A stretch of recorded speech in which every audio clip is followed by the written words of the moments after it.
Ja? Ja, ik heb begrepen dat we hartstikke live zijn, dames en heren. Hartstikke leuk dat jullie allemaal kijken. We zitten hier bij zaal 7 in Venray. En dit is de starter van het jaarverkiezing. Welkom allemaal. Eens even luisteren of hier ook nog wat publiek zit. Een klein applaus. Ja! Dan weet u thuis ook dat ik hier in ieder geval niet alleen sta, maar dat er toch nog een aantal mensen hier zijn. Het is wel beperkt. Dat heeft alles te maken uiteraard met de situatie waarin we verkeren. Goed, ik kan u vertellen, dames en heren, de kwartaalwinnaars hebben zich allemaal ontzettend goed voorbereid. En ze zijn er helemaal klaar voor om zich zo meteen aan jullie, aan ons te presenteren. De hoofdrolspelers van vanavond stel ik dan ook heel graag aan u voor. Ja, die hoofdrolspelers, dat zijn de kwartaalwinnaars. En we hebben er vandaag 3 hier zitten. Want kwartaalwinnaar 1, Rick Abe van Sneaker Hype, die zal zich vanavond niet presenteren aan ons. Rick heeft namelijk de keuze gemaakt om op dit moment zijn carrière op een andere manier voor te zetten. En daar hebben wij alle begrip voor en daar wensen we natuurlijk ook ontzettend veel succes bij. Wie wel hier zijn, dat zijn de winnaars van kwartaal 2, 3 en 4. Kwartaal 2, dan heb ik het over Bram Hansen van Dealkiezer. Geef hem alvast een groot applaus. Dag Bram. Ja, en wie hier ook zijn, helemaal uit Horst en de omstreken, dat zijn Miranda Geurts, Niek Geurts en Dave Ewals van het Betere Teamuitje. Welkom, leuk dat jullie er zijn. En ook Geert Razing van Hendricks Razing Aardbeien, samen met je compaan Rob zit je hier. Geert, welkom.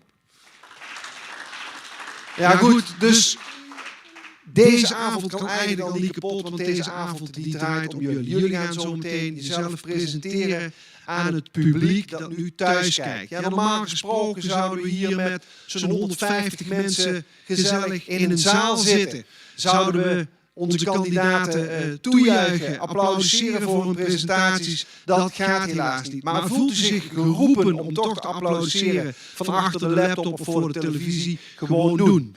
Kijkt u trouwens mee via Facebook, dan is het natuurlijk hartstikke leuk om misschien wel een kleine reactie achter te laten in de commentaren. Misschien een kleine aanmoediging voor een van de kandidaten of een leuke opmerking. Laat het gewoon achter en dan lezen we dat vanzelf. Goed, alvast een hele hoop verteld.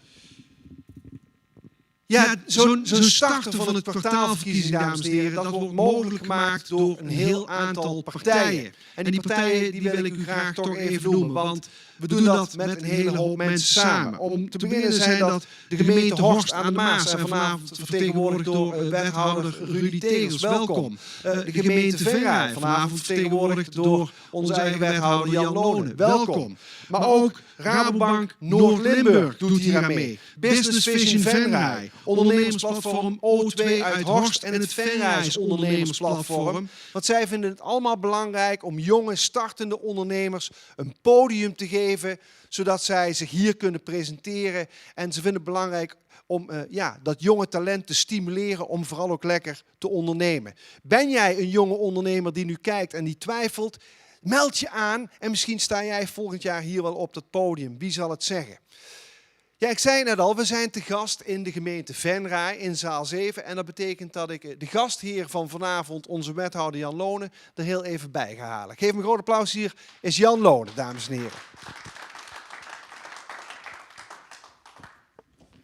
Dag Jan. Dag Rob, ja, we moeten een klein beetje afstand houden, maar we moeten toch een klein beetje ook proberen in het licht te staan. Nou, dat is gelukt. Je bent nog niet naar de kapper geweest, zie ik, Jan.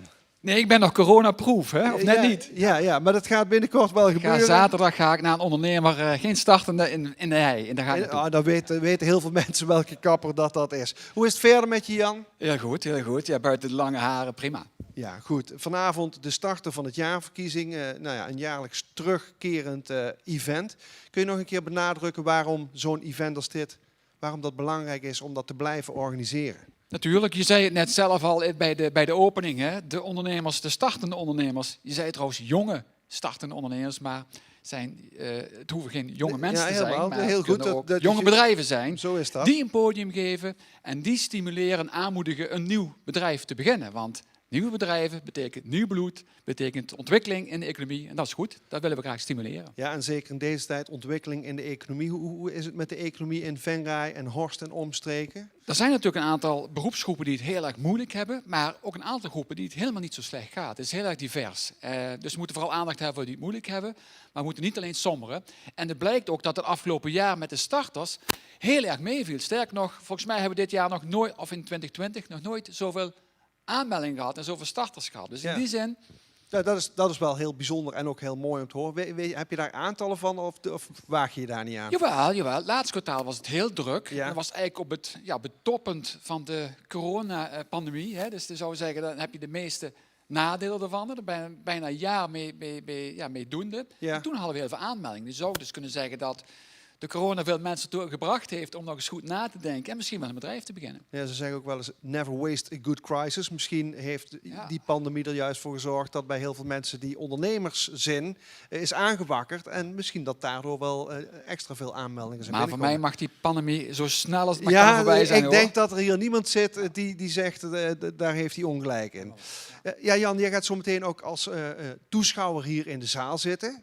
Je bent stemgerechtig, neem ik aan. Ja, neem ik aan voor wel. Nou ja, dat neem ik ook aan. Waar ga je nou zo meteen op letten als je naar deze 3 starters gaat kijken? Hoe kunnen zij jouw stem winnen? Nou, ik ken ze natuurlijk alle 3. Ja, de derde zijdelings dan. Daar kon ik door ziekte niet bij zijn. Maar de andere ken ik natuurlijk, dus ik ben voor geïnformeerd. En dan ga je toch kijken van hoe het bedrijf, wat voor levenskansen en hoe presenteren ze zich, wat voor kansen hebben ze in de toekomst. Ja. En natuurlijk ook als een leuke manier is om jezelf te presenteren, daar let je natuurlijk ook op. Dus je wilt ook wel een beetje verrast worden. Dus ik laat me graag verrassen. Nou ja, goed. Het is nu dadelijk aan de ondernemers om jou dan te overtuigen en om die stem van jou binnen te halen. Is er nog iets wat je tegen de kijkers wil zeggen? Want er zitten er, als het goed is, een hele hoop mee te kijken. Zeker. Sowieso zorg ervoor dat er dit jaar ook al veel starters komen. En ga dadelijk sowieso goed kijken en opletten. En ook stemmen op een van deze 3 perfecte starters. Goed zo, dankjewel Jan. Jij gaat op het einde van het programma de winnaar bekendmaken. Voor nu ga je wel lekker terug in de zaal. Dankjewel en we zien jou straks weer terug. Tot zakjes. Goed zo. Ja, Jan zei al, u kunt straks stemmen, maar daar moet ik meteen wel even een kleine kanttekening bij plaatsen. Dat stemmen dat kan alleen voor de mensen die zich officieel hebben aangemeld via of Business Vision Venray of via een van de andere kanalen. Alle andere kijkers die gewoon meekijken, blijf dat vooral doen. Maar u kunt helaas niet een stem uitbrengen. Dat is dus alleen voor de mensen die officieel zijn aangemeld. Goed. Dan hebben we de inleidende beschietingen nu wel gehad. En nu richt ik me dan toch ook echt op de mensen die hier vooraan zitten. De 3 starters die zich gaan presenteren. En als eerste richt ik me op jou, Bram. Ik wil jou ook vragen om hier naar voren te komen. Want jij bent zo meteen als eerste aan de beurt. Geef hem alvast een warm applaus. Zo, Bram. Hoe gaat het? Goed. Ja, je zit lekker in je vel. Je bent er helemaal klaar voor. Ik ga nog wel even één ding zeggen voor de kijkers thuis. Iedere ondernemer, of de ondernemers die zich hier presenteren, die krijgen exact 5 minuten de tijd om dat te doen. Binnen die tijd moet het verhaal ook klaar zijn. Er loopt hier een klok mee, we hebben het gerepeteerd en dat gaat ook helemaal goed komen. Na die 5 minuten kom ik sowieso dat podium op. Goed, ja Bram, je weet wat de spelregels zijn. Je weet wat je te doen staat. Ik zeg nog één ding tegen jou en dat is toi, toi, toi. Ja, dankjewel Rob voor je introductie. Iedereen die wel eens een auto heeft verkocht, kent vast de volgende situatie. Je biedt je auto aan op een verkoopsite, maar je hebt helemaal geen flauw idee met wie je zaken gaat doen. En helemaal niet of je wel een eerlijke prijs gaat ontvangen voor jouw auto. En daar hebben wij iets moois op bedacht. Maar voor ik je daar wat meer over ga vertellen, stel ik me eerst even jullie voor. Mijn naam is Bram Hansen, 26 jaar en opgegroeid in Venray. Ik ben ook opgegroeid in het familiebedrijf van mijn ouders, autobedrijf Hansen, waarbij ik sinds jongs af aan een passie heb opgebouwd voor het autovak, maar daarnaast ook voor het ondernemerschap. Nou, om die zaken op een juiste manier vorm te geven, heb ik de afgelopen jaren verschillende opleidingen gevolgd om het autovak beter te leren kennen, maar om daarnaast ook meer te weten te komen over het ondernemerschap. En in die periode heb ik eigenlijk iets heel erg moois zien ontstaan. Aan de ene kant was ik actief in het bedrijf van mijn ouders, waarbij ik eigenlijk kansen en bedreigingen zag ontstaan in de markt.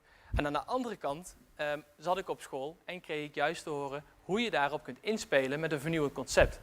Nou, daaruit is eigenlijk dit idee wat we nu hebben verwezenlijkt ontstaan. Maar tijdens het bedenken en het invullen van het probleem eigenlijk, kwam ik er al gauw achter dat er een bepaald probleem vervuld moest worden. Nou, aan de ene kant van de markt zag ik bij autobezitters een grote behoefte naar een platform waarop zij kunnen zien of ze een eerlijke prijs voor de auto ontvangen, maar ook met wie ze überhaupt zaken gaan doen voordat er een deal wordt gesloten. Maar aan de andere kant van de markt zag ik een hele grote vraag ontstaan die er al jaren gaande is naar jong gebruikte auto's. Nou, daar wilde ik graag iets mee doen. Ik wilde die twee vragen aan elkaar koppelen en in mijn beleving kan dat met een online platform. Een online platform wat aan de ene kant de mogelijkheid biedt voor autobezitters om de auto aan te bieden en aan de andere kant de mogelijkheid biedt voor autobedrijven om erop te bieden en ze proberen te kopen. Nou, dat idee heeft eigenlijk zijn eigen weg gevolgd, om het zo maar te zeggen. Maar ik kwam er al heel snel achter dat zo'n platform valt of staat met de online vindbaarheid.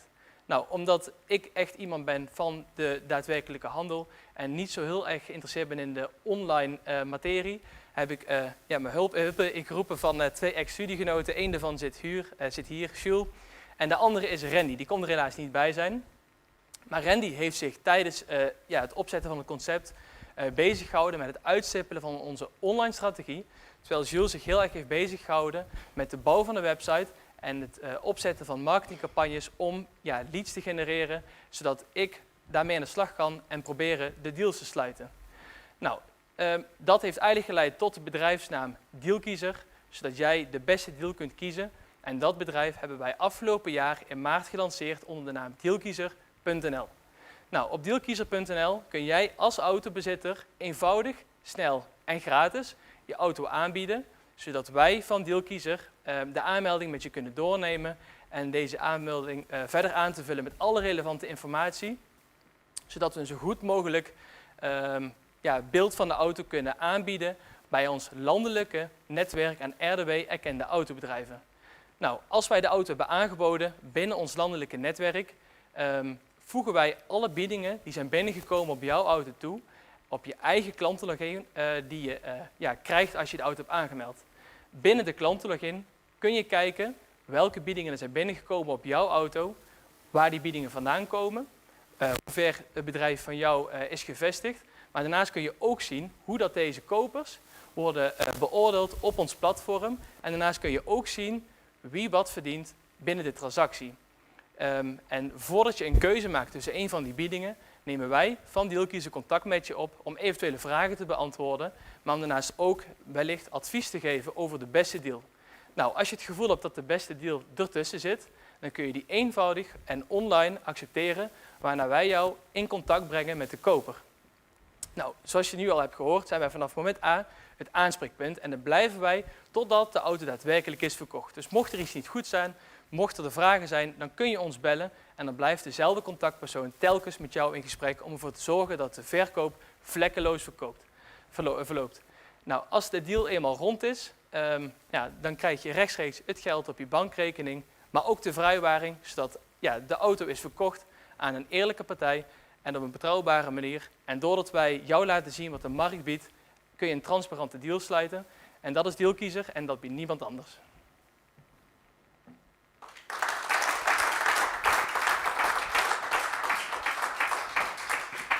Zo, ja, dankjewel Bram. Ja, wij kunnen die timer mee zien lopen, maar je hebt het echt strak getimed. Er stonden nog geloof ik 10 seconden op de klok, dus hulde daarvoor. Ja. Hoe ging het? Ik heb alles verteld wat ik wilde zeggen. Je hebt alles verteld wat je wilde. Nou, dat is ook de opzet van deze avond. Stel, jij mag nu nog 1 zin zeggen tegen de kijkers die nu allemaal aan het meekijken zijn, via YouTube, via Facebook of via Pelemaars TV. Mm-hmm. Wat is die ene zin die je ze nog wil meegeven? Nou, als je je auto wilt verkopen, dan kun je hem gratis aanmelden op Dealkiezer en laat je verrassen. Nou, dat denk ik dat vanaf nu heel veel mensen gaan doen. Die laten zich verrassen. Dankjewel, ja, Bram Hansen, dames en heren. Ja, dan vraag ik ondertussen of Niek Geurts, Miranda Geurts en Dave Ewalds van het betere team uit je hier naar voren willen komen. En ook jullie krijgen alvast een opwarmingsapplaus. Luister maar eens.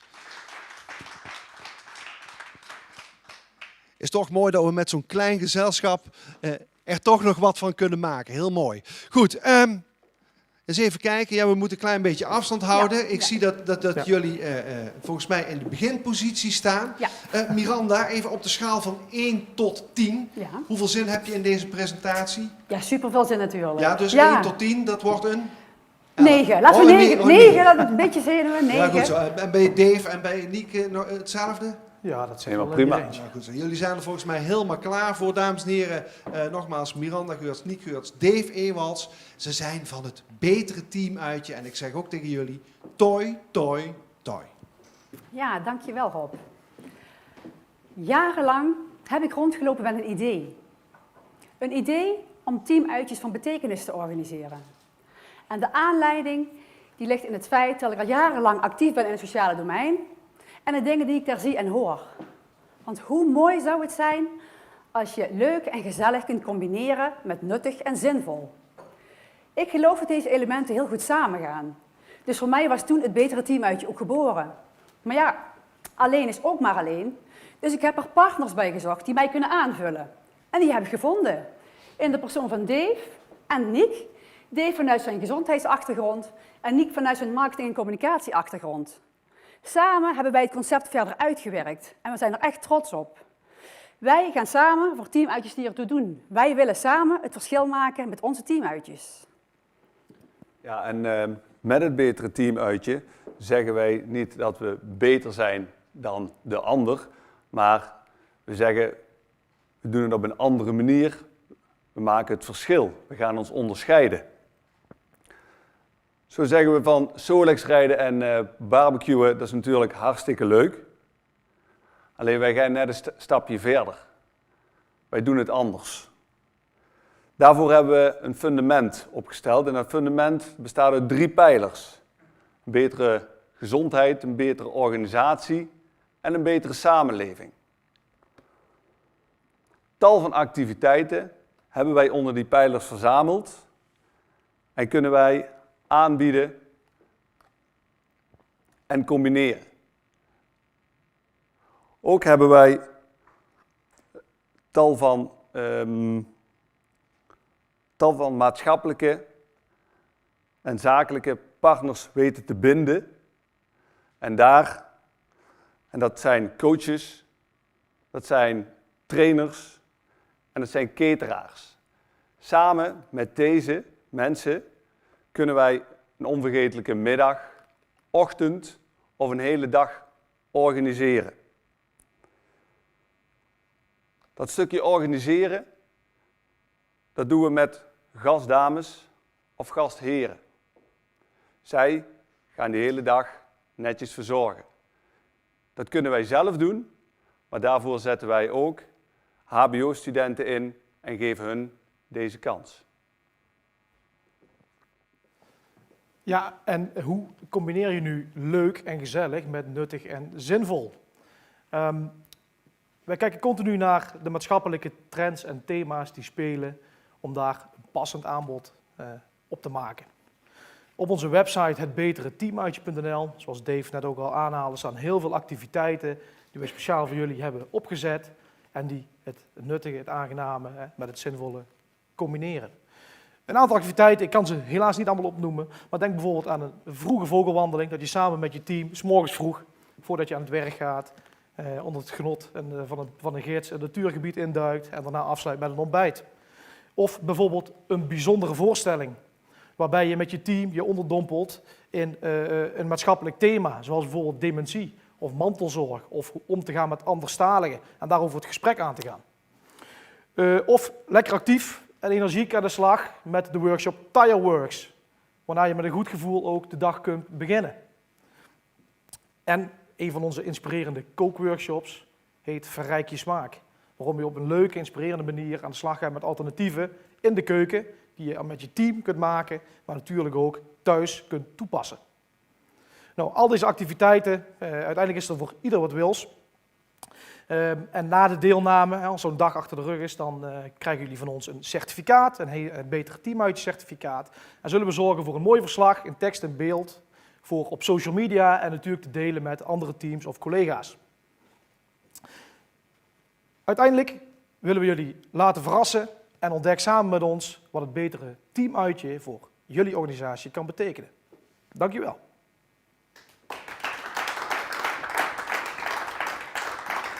Ja, doe dat laatste nog eens. Dank je wel. Kijk eens, ja, dat is mooi, hè? Het betere teamuitje. Met die 3 pijlers waar jij het net over had, Dave. Hartstikke goed.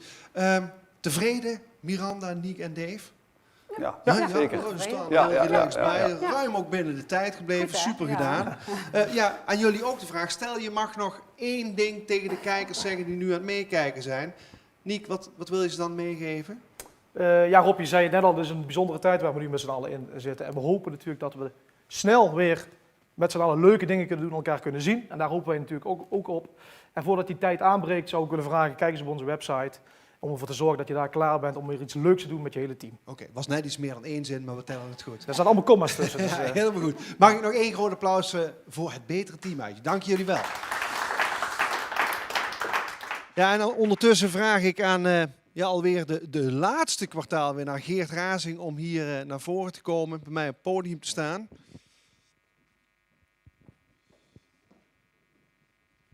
Zo Geert, een beetje warming-up gehad of niet? Je hebt nu je 2 collega-ondernemingen aan het woord gezien. Hoe is het met jou? Schaal 1 tot 10? 11. Een 11. Dus je hebt er gewoon volste vertrouwen in dat het helemaal goed gaat. Goed zo, dan gaan we beginnen. Dames en heren, hier naast mij staat een jonge agrarische ondernemer. Die zorgt voor de lekkerste glasaardbeien hier uit de regio. Geert, heel veel succes. Maar dat wou ik eigenlijk helemaal niet zeggen, dat heb ik nu toch gedaan. Ik zeg dus daarom ook nu toi, toi, toi. Dank u wel. Zo is het allemaal begonnen. 15 jaar geleden. Ik was een jaar of 9. Stonden wij al mee prei te poten. En ik hoefde niet dat hele land. Nee, maar wel dat stukje hier. En dit geeft aan, de ondernemersmentaliteit en het hard werken is bij ons al met de paplepel ingegoten. Maar gedurende de laatste jaren hebben we ons pap en mam steeds meer de focus gelegd op de varkenshouderij. Maar hier zie je, dit is mijn passie. Het buiten, het groen, de planten. Ja, daar kon ik een kinderfeestje voor overslaan. En eventjes later, toen ik wat beter kon tellen, toen ben ik in het hoekje voor mezelf wat pompoenen gaan telen. En die pompoenen die verkocht ik dan niet bij ons in huis, nee bij mijn oom, een stukje verderop. Want daar kwam meer verkeer voorbij. En inkomsten en uitgaven, die hield ik allemaal precies bij in mijn schriftje. Maar met een schriftje kun je tegenwoordig niet meer helemaal redden, dus toch maar de hals gaan doen. En tijdens deze periode groeide mijn netwerk, zowel privé als zakelijk. En ben ik mezelf steeds meer gaan realiseren van, ja, er is meer als alleen ons thuis. En waarom zou ik per se het bedrijf thuis over moeten nemen? Er zijn meer mogelijkheden om te gaan ondernemen in deze mooie sector. Nadat ik een paar keer in aanraking was geweest met de aardbeien in de kas, toen wist ik, dit wil ik. Zo'n mooi product in die kas, waar ik meer kan sturen, preciezer kan werken, meer in eigen hand heb. Waardoor ik dus ook weer meer uit mijn teelt kan halen, waarmee ik me weer kan onderscheiden. Ook de arbeidsomstandigheden spraken me erg aan. Ik dacht, fijne plek voor mijn toekomstige werknemer om te gaan werken. Toen kreeg ik een tip dat Rob en Connie van Hendricks Aardbeien BV wilden gaan afbouwen. Destijds nog heel onbekende van mij. Zij hadden een mooi modern glasaardbeienbedrijf opgebouwd in Melderslo. En ik dacht, daar kan een bakje koffie drinken waarschijnlijk geen kwaad. Na dat bakje koffie zijn er nog meerdere bakjes koffie overheen gegaan en verschillende gesprekken, wat uiteindelijk heeft geleid tot de huidige samenwerking. En ja, na mijn studie ben ik direct in loondienst gegaan bij Hendricks Aardbeien en om te kijken of we elkaar lagen. En toen bleek dat de klik er van beide kanten was, hebben we een mooi plan opgesteld, wat per 1 januari vorig jaar Hendricks Razing Aardbeien VOF is geworden. Wij produceren 300.000 kilo aardbeien per jaar. Dat zijn 600.000 van die bakjes die je in de winkel ziet. Verdeeld over 1 seizoen in het voorjaar en 1 in het najaar. Deze oogsten we samen met onze 25 medewerkers in het hoogseizoen. Ik leer door ervaringen die ik opdoe en benut mijn kennis om resultaten te verbeteren, maatschappelijk verantwoord te ondernemen en een goede werkgever te zijn. En het telen van aardbeien blijft je uitdagen. Geen dag is hetzelfde en dat houdt het interessant. Dan heb ik nog steeds elke morgen als ik die kas inloop, dan krijg ik weer die glimlach op mijn gezicht. in de toekomst, de komende jaren, wil ik voornamelijk gaan gebruiken om nog wat meer ervaring op te gaan doen in die aardbeienteelt samen met Rob en Connie en wat vermogen op te bouwen. Dan hoop ik over een paar jaar het gehele bedrijf over te kunnen nemen. We blijven kijken naar kansen en bedreigingen. Ook bedreigingen en deze omzetten naar kansen. Neem bijvoorbeeld corona. Ze stond precies een jaar geleden voor de deur. Vaste groepen ervaren medewerkers uit het buitenland die mee zouden komen helpen met de oogst, bleven toch in thuisland. Maar we kwamen erachter, er zijn meer mensen die ons willen helpen met de oogst. We hebben scholieren aangeschreven die thuis zaten, mensen uit de horeca die thuis zaten. En natuurlijk heeft het extra inspanningen gekost, maar dit had ook wel weer iets. En ja, we hebben superveel vraag gehad naar die heerlijke vitamine C-bommetjes van ons. We hebben zelfs een drive-in beleverd, waar onze aardbeien in chocola werden gedompeld. En daarom wil ik ook actief blijven in studieclubs om op de hoogte te blijven van ontwikkelingen en innovaties op het gebied van duurzaamheid, automatisering. En zo proberen het elke dag beter te doen. Voor mens, economie, milieu en de aardbei. En in de toekomst de wereld blijven voorzien van die aardbeien. En dan hoop ik dat ik mijn kinderen net zo'n mooie jeugd kan bieden als ik heb gehad. Of wacht, zelfs beter. Voor hen meer aardbeien.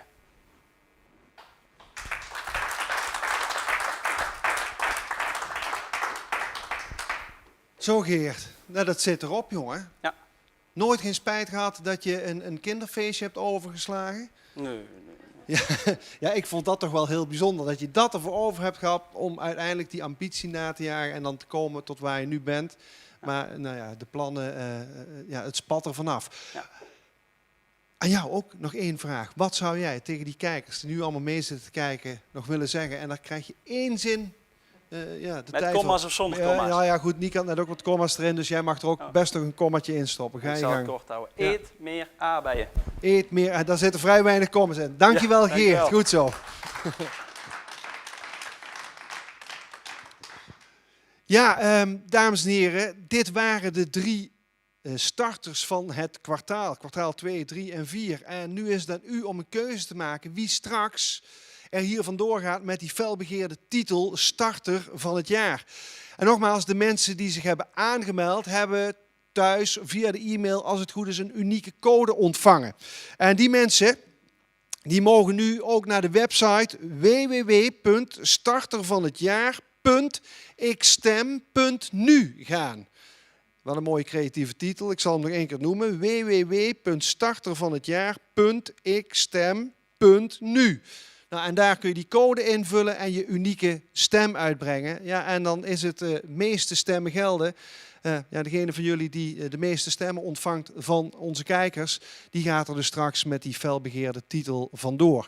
Nou, u krijgt er even de tijd voor om dat te doen. In die tussentijd maak ik van de gelegenheid gebruik om hier op het podium uit te nodigen Carmen Peters. En Carmen is de eigenaresse van Ruitersportcentrum Cadans en de winnaar van vorig jaar. Kom er eens bij, Carmen. Geef er een groot applaus ook.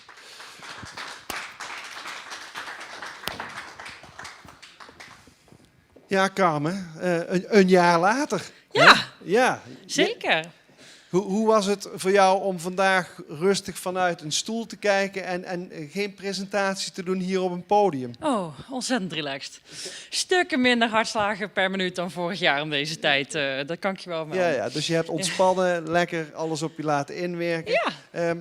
Ja. Ik zal niet vragen of je voorkeur hebt. Nee, Laten we dat dat is maar wel een beetje eventjes niet doen. flauw, hè? Ja, precies. Ja, een jaar geleden stond jij op het podium in Horst destijds. Dat Ja. was een van de laatste dagen dat we nog met een grote groep mensen bij elkaar konden komen.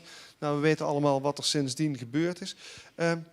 Hoe kijk jij terug op die verkiezing van vorig jaar?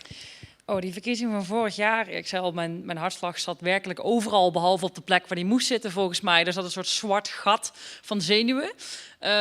Maar ik vond het wel toen ontzettend leuk. Het was hele goede spanning. Ik keek ernaar uit. Ik kon mensen gaan vertellen wie ik was en wat die jonge eigenwijze ondernemer die net een enorm risico had genomen, nou eigenlijk kwam doen daarachter in Venray in een bos in een heel oud pand. Ja.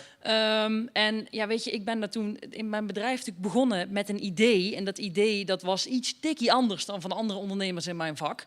Dus het was maar de vraag, joh, sloegen we aan? En het feit dat ik hier al mocht zitten, dus al starter van het kwartaal was geworden, was al superleuk. En ik was eigenlijk hier maar met één doel. Hè. Ik wilde gewoon dat aan meer mensen laten zien. En ik had al gewonnen voor mezelf door hier te gaan staan. Ja. Ja, en vervolgens had ik ze nog ingepakt ook. Dus mijn dag kon niet meer stuk. Ja, dat, nou ja, goed, je praat op hetzelfde niveau verder als dat je vorig jaar deed. Gewoon vol passie, vol energie en een lekker tempo. Ja. Ja, het is mooi om te horen dat dat er nog steeds zit. Tuurlijk. Maar, ja, ik mag dus wel concluderen dat je er met heel veel plezier op terugkijkt. 100%, ja. Nou ja, goed, je werd toen uiteindelijk uitgeroepen tot winnares. Wat heeft zo'n verkiezing jou uiteindelijk gebracht? Ja, kijk, het was een aparte situatie. Ik werd starter van het jaar op 5 maart vorig jaar. Ik werd in die week, ik denk 4 keer gebeld voor bedrijfsbezoeken, voor een stukje in de krant, voor leuke dingen. En toen was er op 15 maart een nieuw woord in de contraien en dat nam het hele nieuws over. Ja. We kenden allemaal het woord corona. Dus ik heb fysiek niet zo heel veel dingen meegemaakt die nog gingen over het feit dat ik starter van het jaar was geworden. Ja.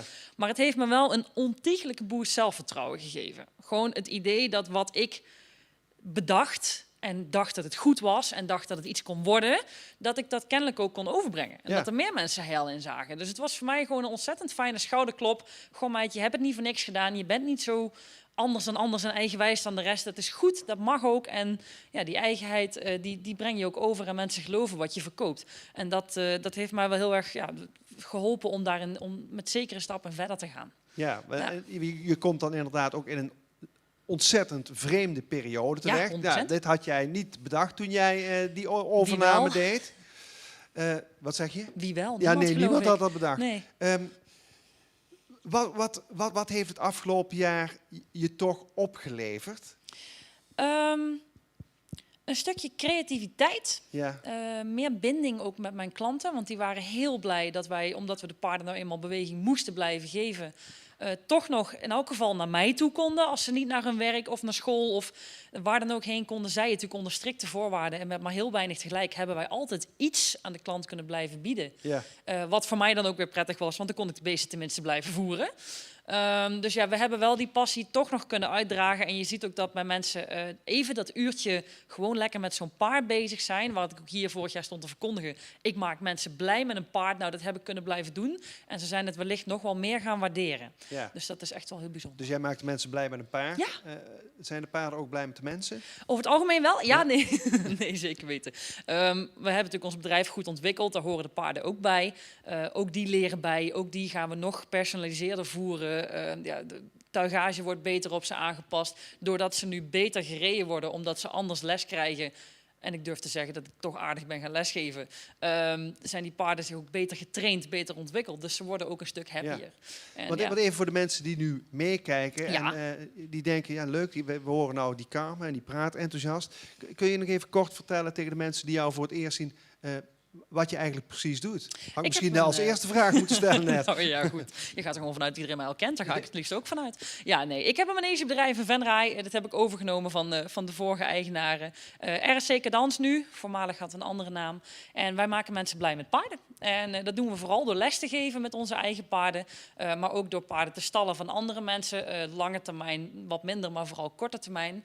Dus mensen die tijdelijk een weiland of een stal nodig hebben, die zetten wij neer. Ja. We doen heel veel wedstrijden. Ik heb eigenlijk geen medewerkers anders dan stagiaires en mensen vanuit de gemeente met een rugzakje. Dus we zijn ook maatschappelijk stimulerend.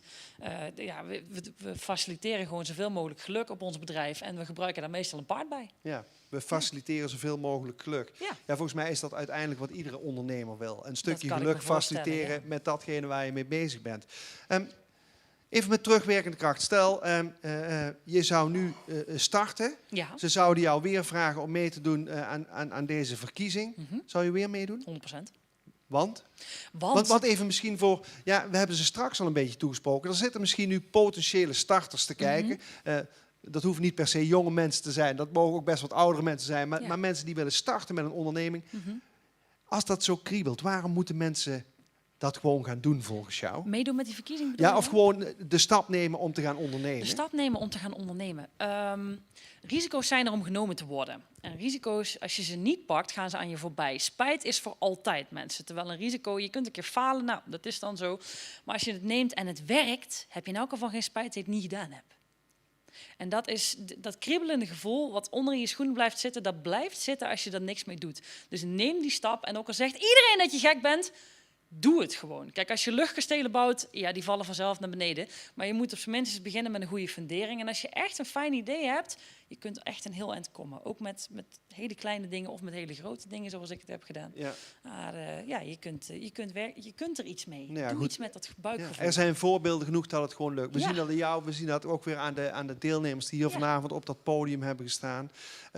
Ja, tot slot, is er nog iets wat niet gezegd is, wat je nog wel per se kwijt wil? Oh god, wat wil ik nou per se kwijt? Ik hoop dat we binnenkort allemaal weer een stukje extra geluk mogen faciliteren, mensen. Laten we ervoor gaan dat jullie weer mensen geïnspireerd hebben. En dat we nu gelukkig allemaal gevaccineerd mogen worden en de zomer weer ingaan. Dat we weer steeds meer mogen gaan doen met onze bedrijven. En dat onze startende bedrijven ook met een kickstart verder kunnen. Nou, goed zo. Kom maar eens genoeg. Ja, kom maar genoeg. Ik dank jou heel hartelijk en jij Jij krijgt hartelijk van bedankt. iedereen die hier aanwezig is een heel warm applaus. Luister maar eens. Dankjewel. Dankjewel, Carmen. Ja goed, ik kijk even ondertussen naar achter. Zijn de stemmen geteld, beste mensen van de organisatie? Er is wel een klein beetje onrust. Dat is mooi. Dat betekent dat we hier een klein beetje moeten improviseren. Nou, weet je wat? Ik haal ondertussen alvast onze wethouder er weer bij. Wethouder Jan Lonen. Maar hij neemt nu ook mee wethouder Rudy Tegels vanuit gemeente Horst. De dames van de organisatie die komen zo meteen met de envelop en de cheque. Maar dat geeft mij toch even mooi de gelegenheid om Jan en Rudy ook. Maar ja, Rudy heeft geen microfoon. Ja, maar Jan, je hebt nou gekeken hè, naar de presentaties van die startende ondernemers. Wil je nog iets persoonlijks tegen ze zeggen? Dat is toch wel mooi als een wethouder dat even Jawel, doet, de 3 kandidaten zijn, of de 3 kandidaten die hier zitten dan, hè, dat zijn echt heel diverse kandidaten. Dus dat is heel mooi om te zien. Hè? Een breed pakket aan nieuwe, jonge en nieuwe ondernemingen die er zijn in het Venrayse en in Horst aan de Maas. Dus dat is heel mooi te zien. Ja, en allemaal, als je ze stuk voor stuk hoort, ja, daar zit passie in, daar zit vuur in, daar zit overtuiging in. Dat proef je net ook wel aan Carmen nog dan. Hè? Dus dat doet mij goed om te zien dat deze potentie er zit. Dus dat is fantastisch, Rob. Ja, stel dat jij, je rijdt in een, niet meer de nieuwste auto. Stel dat die, toch? Stel dat je die een keer wil verkopen. Is de kans dan aanwezig dat je eens contact opneemt met Bram? Ja, dat hoef ik niet. Ik moet naar dealkiezer.nl dan. Ja, maar die zou zomaar kunnen. Ja, dat zou zomaar kunnen. En wat zou nou een heel goed teamuitje zijn voor het college van BMW van de gemeente Venray, als we dat bij het betere teamuitje gaan afnemen? Vroeg uit de veren en dan flink rennen en dan een ontbijtje daarna. Dan. Ja, dat wandelen en rennen, dat is wel aan jou besteed. De laatste jaren ook niet, hè? Dat is dan wat minder geworden. Ja. Is het zo? Ja, de vierdaagse gaat niet door. Al dat soort georganiseerde activiteiten hebben we niet meer. Zelf kun je natuurlijk wel doen. Want met de vorige burgemeester wandelde je heel wat af. Wandelen wel af, ja. Maar nu nog steeds? Ja, zeker, zeker. Maar het is helaas niet met al die activiteiten, die georganiseerde activiteiten, die kunnen niet dan. Nee. Hè? Dus dat is jammer. Nee, maar gewoon ongeorganiseerd wandelen, lekker blijven doen. Natuurlijk. En we zitten bijna in het voorjaar. Hoeveel bakjes glasaardbeien ga je afnemen bij onze Geert? Ja, eet meer. Of houd je niet van aardbeien? Jawel, heel lekker. Eet meer aardbeien. Die kreet die onthouden natuurlijk dan. Hè? Dat is heel simpel. Zonder komma's en heel duidelijk. Nou goed, hij komt wat bakjes afnemen. Hè? Dat is nu beloofd. Goed, ik zie dat inmiddels ook de dames van de organisatie klaar zijn. Monique en Annie, kom er even bij. Want dan mogen jullie heel even de gouden envelop aan de wethouder geven. Dat is mooi, want die weet dan ook nog niet wie de winnaar is. Rudy, wel fijn dat je erbij hebt. Geen microfoon, wij kunnen je hier horen, maar de mensen thuis niet. Jij zorgt dat dadelijk de bloemen worden overhandigd. Jan, we gaan het niet langer rekken, we gaan het niet spannender maken dan nodig is. Maar ik wil jou wel heel graag vragen om nu de winnaar, de starter van het jaar 2020... bekend te maken. Aan jou het woord. Ja, Rob, dankjewel. Heel graag natuurlijk. En dat doe ik mede namens alle mensen van het organisatiecomité en alle partijen die bijdragen aan de verkiezing van de starter. Hè. Dus alle ondernemersverenigingen die erachter zitten, ook de Rabobank die het gedaan heeft, wat je straks gezegd hebt erop. Die wil ik heel erg bedanken voor dit mogelijk te maken. Ja, we zijn hartstikke blij, hè, Rudy, dat mag ik zo zeggen, dat we een aantal starters hebben. En die 3, zoals jullie hier nu zitten, ja, jullie zijn de kwartaalstarters. En 1 van jullie 3 gaat het nu daadwerkelijk worden. Hè? Dus ja, ik heb net even... De mensen thuis achter de laptop en voor het beeldscherm houden het niet meer. Nee. Nou, volgens mij hier ook niet. En ik heb net even gekeken om te kijken of ik in een envelop of je in de goede kant zit dan. Hè? Maar ja, het is voor jullie spannend. Het is voor ons ook spannend. Dus ik haal hem maar langzaam eruit. En we zeiden net van misschien is er wat tromgeroffel. Ja, misschien kunnen een paar mensen hier op een tafeltje trommelen. Het is wel spannend. Alle 3 nogmaals dank voor jullie presentatie. Heel veel succes toegewenst bij het ondernemen de komende periode. En er kan er maar eentje de echte winnaar zijn. Jullie zijn alle 3 winnaars natuurlijk, maar er kan maar eentje echt als eerste eindigen. En dat is geworden, beste mensen, eet meer aardbeien. Geert Razing. Geert, kom naar voren. En je krijgt een heel hartelijk applaus van alle mensen hier. En ook achter de laptop, achter de iPad en bij de televisie zitten ze nu ook allemaal te juichen. Geert, ja, we moeten een klein beetje afstand houden. Normaal is het dan nu handjes geven, omhelzen. Je krijgt zo meteen, Geert, dat beloven we jou, uit de handen van onze wethouder nog een officieel certificaat. Voor jullie is er ook een prachtig certificaat. De bosbloemen, die zal straks ook netjes overhandigd worden door onze wethouder uit Horst, door Rudy Tegels. Wat ik je ook nog kan vertellen, beste Geert, is normaal gesproken zou de voorzitter van Business Vision, Peter Derks, hier nu trots als een pauw het podium opkomen en je mededelen dat je een jaarlidmaatschap krijgt van Business Vision. Nou, dat jaarlidmaatschap dat krijg je ook, maar de cheque en zo die daarbij hoort geven we je zo meteen. Beste wethouder, wat is er trouwens, welke prijs is er verbonden aan deze eervolle titel starter van het jaar, behalve dat het een eervolle titel is? Eeuwige roem natuurlijk dan, ja, hè? Dus wat je zegt. 1500, moet ik even goed niet liegen, 1500 euro, dat is een geldprijs. Ja, er is een geldprijs ter waarde van 1500 euro die jij mag besteden voor jouw onderneming. Dus één groot feest. Ja. Jan, zou je even de microfoon nog aan Geert willen geven? Want ja, op zo'n moment stel je dan de vraag, beste Geert, wat gaat er nu door je heen? Ja, daar ben ik wel blij mee. Je bent een beetje sprakeloos, lijkt het. Ja, maak je niet elke dag mee eigenlijk, hè? Nee, dit maak je zeker niet elke dag mee. Je compaan die zit daar ook te stralen, Rob. Rob, ben je ook trots? Zeker.